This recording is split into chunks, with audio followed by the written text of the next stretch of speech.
All right, I'm trying to show a problem I'm having here with both the Terran Tactical Innovations Plus base pad for the Glock 20 and 21. I'm using another Glock 20 in this case, 10 millimeter, and also the Arredondo base pad. I'm not having good luck with either one of these, and I don't know if you can see inside of there, but it clearly says 45 and 10 millimeter both. So I've disassembled. These are brand new mags. They just came out of the package literally a minute ago.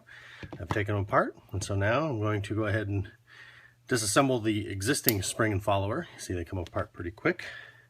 This is the spring supplied by Terran Tactical. I'll go ahead and put that in there. Good solid snap into place, and we'll assemble this magazine. These are pretty trick in how they go together. So, line up the little notches there. Give the magazine a little bit of a squeeze.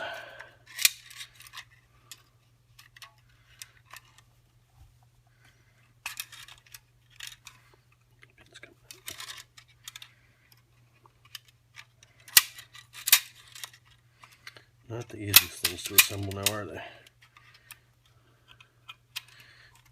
That, and neither company really provides you with any directions on the best way that they recommend to do this. So, there we go.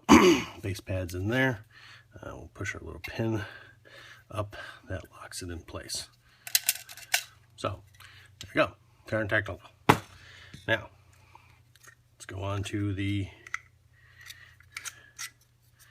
other guy here. Do it wrong every single time. So the Arredondo one, it slides over the body of the magazine like that, and then this clips into the bottom. So let's go ahead and disassemble our factory spring and take our spring provided by Arredondo.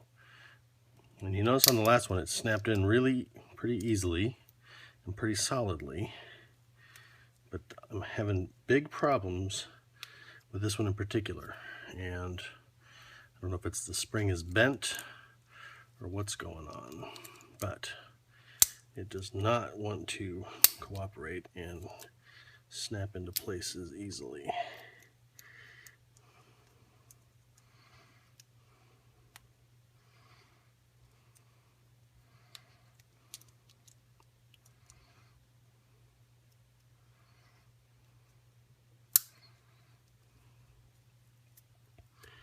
I honestly think that the Arredondo spring isn't made properly.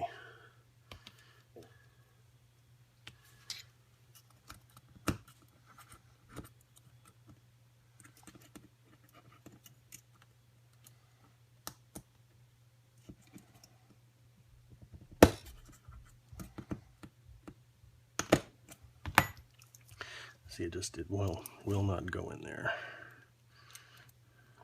as it should. And you'll notice too that here's the factory spring. Top 1, 2, 3 coils are kind of narrow. Top 1 coil is kind of narrow. Then the rest of them get really wide. So you can see how I don't think that that spring right there is really properly made for this Glock magazine. And again, having no luck getting this spring to lock into place on the follower. Just does not want to do it.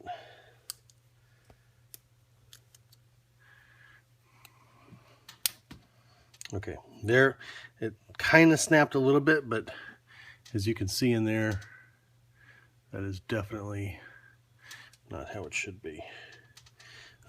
It's not fully and properly seated, so let's play around with this just a little bit here.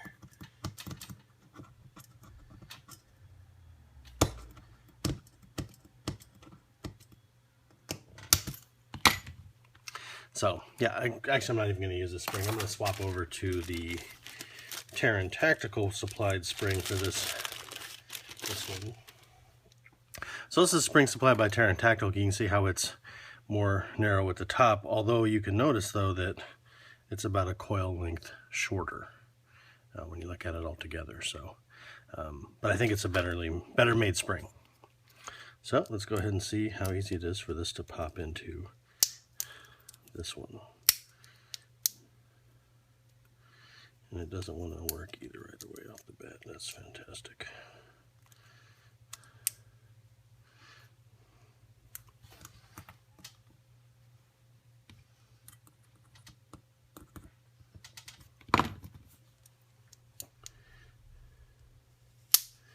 There. This is now locked in. So it's a slightly different spring that we're going to use on this one, but again, it's still the same way. And then there's your magazine. Cap goes on the bottom. There you go. Fully assembled with the Arredondo. The Arredondo uses this little tool to disassemble it. Just pop it in there, both sides. There you go. Pretty slick. Now, for the problem with these. So when I take and I load these up to the capacity,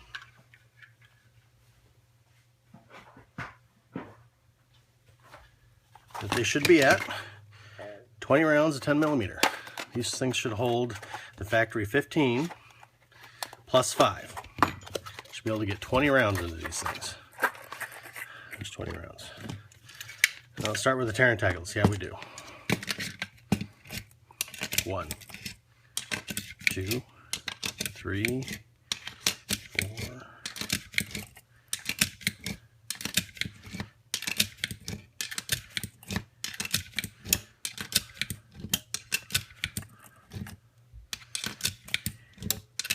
14. Factory 15 right there. Okay. 1.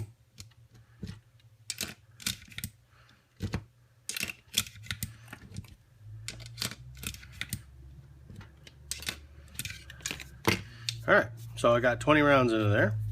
Should be good to go, right?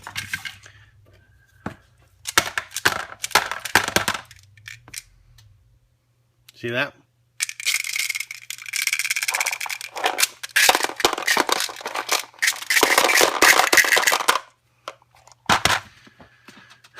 Follower's jammed all the way down in the bottom because it has popped off of the spring when I've loaded it up to its advertised capacity.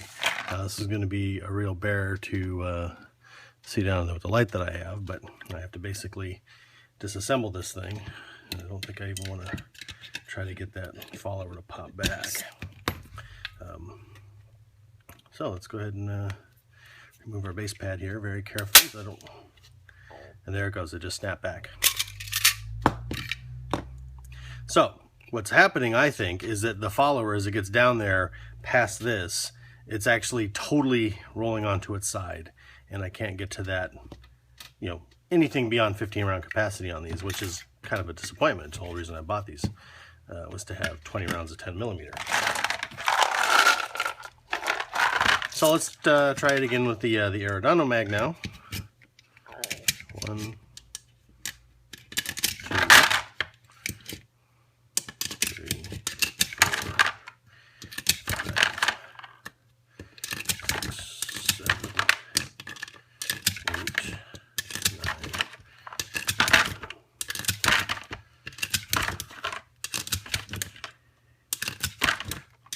All right, there's 15 factory capacity.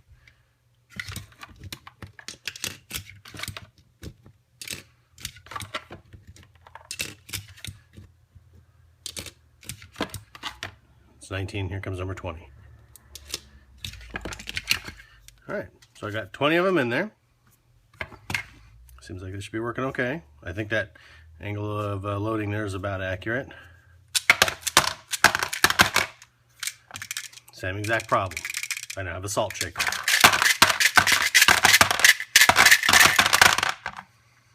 Follower, again, stuck all the way at the bottom of the magazine, not providing any upward tension after the first 2 or 3. Same issue going on with this guy.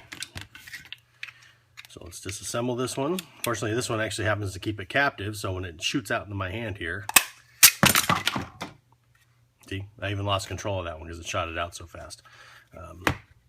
So, the follower is still perfectly attached, but it looks like the spring has a bend to it now. So it's almost like it gets down in there too far.